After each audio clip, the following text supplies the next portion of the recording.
Revelation 2922, from the 13th of October 1943. Willing acceptance of the divine gifts. Adversary. It would be presumptuous not to accept God's grace, which He so lovingly offers to people in order to save them from spiritual adversity. It would be presumptuous if the gift from heaven were recognized as such and yet rejected.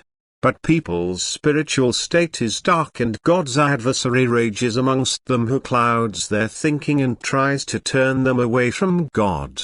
And his influence succeeds in determining people to reject the gifts of heaven. For his power is very great and people's will is weakened.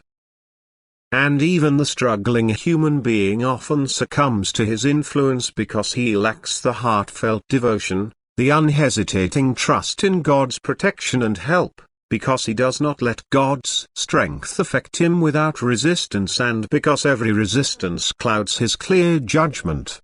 It is an apparent strength of will and yet an extremely weakened will which is unable to give up resistance because it is utterly oppressed by the forces which want to corrupt it.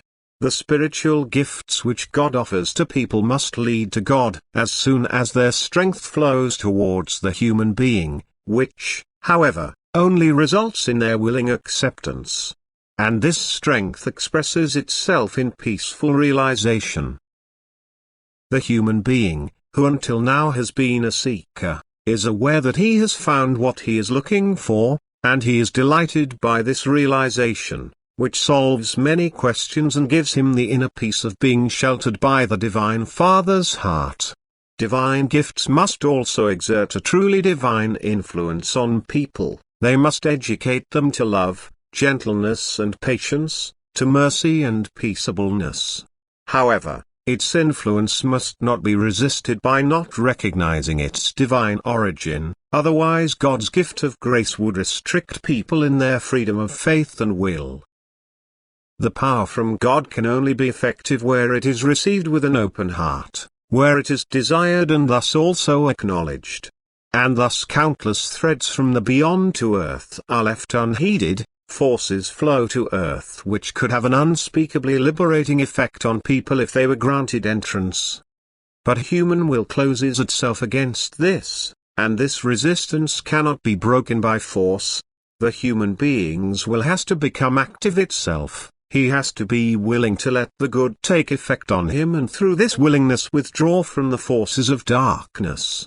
He must want the truth to come to him, that he will attain realization, and in this will trustingly hand himself over to the supreme strength, so that it will guide and protect him from all error. The human being is incapable of doing anything on his own, yet if he asks for God's help he will be enlightened in spiritual adversity.